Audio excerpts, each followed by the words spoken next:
एक ऊंट के मुंह में जीरा आपने सैलरीड क्लास को जरूर दिया है। आपने चंद पूंजीपतियों का 16 लाख करोड़ रुपए माफ कर दिया। जीरो लगाते लगाते थक जाएंगे आप, इतना पैसा माफ किया है मोदी सरकार ने। इसके पीछे जो छिपा हुआ जहर है वो धीरे धीरे सामने आएगा। देखिए, इससे जो छोटे व्यापारी हैं उनको क्या लाभ हो रहा है? उनके 12 लाख के आमदनी पर तो आपने कोई टैक्स की राहत दी नहीं, पहली बात।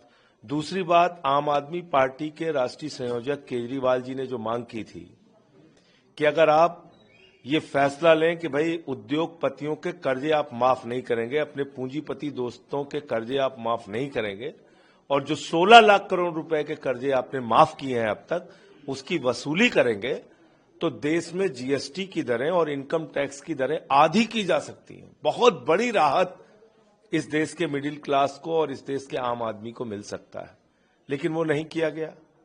आपने देखा कोई ऐलान नहीं किया गया इस प्रकार का कि जो पूंजीपति हैं, बड़े बड़े जो प्रधानमंत्री जी के दोस्त हैं, बीजेपी के दोस्त हैं, जिनका लाखों करोड़ रुपए का कर्जा बाकी है, उनका कर्जा माफ नहीं किया जाएगा। लाखों करोड़ रुपए का कर्जा जो माफ किया गया है उसकी वसूली कैसे की जाएगी, इसके बारे में कोई स्पष्टीकरण नहीं। दूसरी बात, रोजगार के लिए इस बजट में कुछ नहीं है।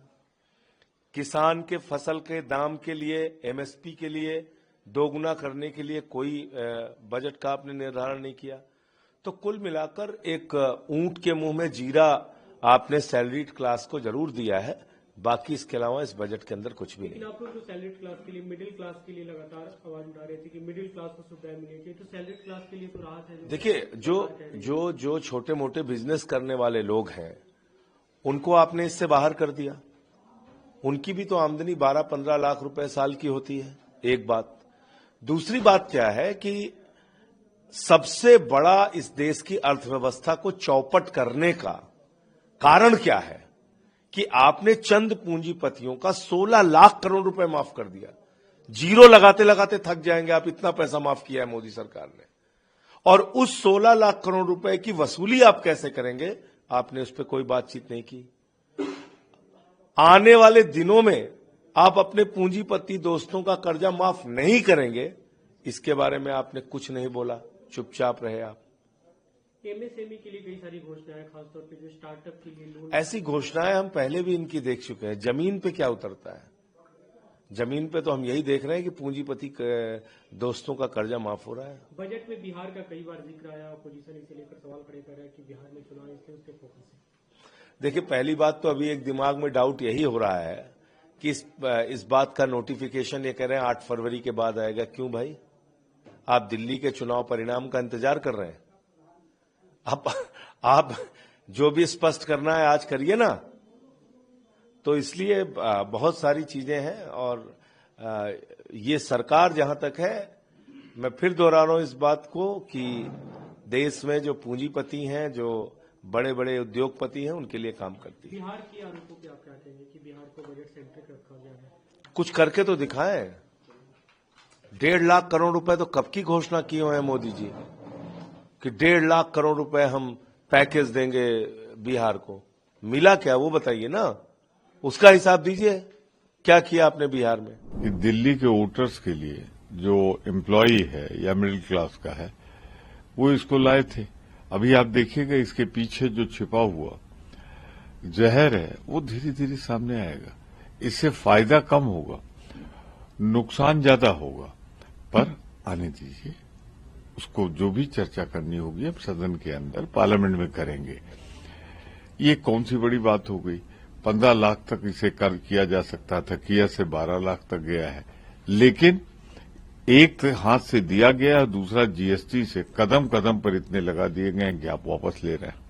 तो बाइंग कैपेसिटी तो आदमी की देना उसे ज्यादा पड़ेगा। ये सारी तस्वीर सामने, जो पहले देता था अब कोई चीज खरीदने जाएगा तो उसे ज्यादा पे करना पड़ेगा और कदम कदम पे करना पड़ेगा। बात कर रहे थे, आज आखिरी दिन है प्रचार का दिल्ली चुनाव को लेके, और अरविंद केजरीवाल ने कहा इलेक्शन ऑब्जर्वर्स लगाएं, क्योंकि जिस तरीके से बीजेपी वाले आम आदमी पार्टी को अटैक कर रहे हैं, राहुल गांधी ने अरविंद केजरीवाल पर शीश महल पे किया है। जिस तरीके से इस बार का कैंपेन भी रहा है और ये अरविंद केजरीवाल का जो आरोप लगाए जा रहे हैं, इलेक्शन कमीशन के ऑब्जर्वर्स की जो डिमांड कर रहे हैं कि जहां कहीं धांधली ना हो, आप कैसे देखते हैं? भारतीय जनता पार्टी और धांधली न करे चुनाव के लिए ये तो असंभव है। भारतीय जनता पार्टी जितना बन सकेगा उतना प्रयास करती है। वोटर लिस्ट से खेल शुरू होता है, मतदान तक चलता है, काउंटिंग तक चलता है। तो ये तो भारतीय जनता पार्टी के इनबिल्ट डीएनए में है। जहां तक सवाल रही केजरीवाल जी मैदान से बाहर है। अब लड़ाई कांग्रेस बनाम बीजेपी।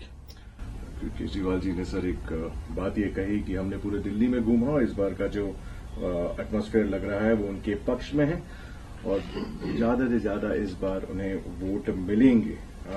आप किस तरीके से देख रहे? बोले कि उनकी जो स्कीमें हैं वो रुक जाएंगे ना भाजपा आ जाएगी? देखिए, कांग्रेस आएगी तो इनसे बेहतर स्कीमें चलाएगी और हमने उन राज्यों में चलाया, राजस्थान हो, कर्नाटक हो, तेलंगाना हो, जहां हम थे और जहां हैं, चाहे वो कर्नाटक हो चाहे तेलंगाना। राजस्थान में हमारी योजना इन्होंने बंद कर दी, तो बंद तो भाजपा करती, इसमें कोई दो राय नहीं। पर केजरीवाल जी बयानवीर हैं, बयानवीर सिर्फ बोल जाते हैं, करते कुछ नहीं। यमुना क्या आचमन योग्य हो गई? क्या प्रदूषण समाप्त हो गया? क्या सड़कें बन गई दिल्ली की? क्या एक सीवर प्लांट जिसने लगाया हो बेकार की बातें करता है।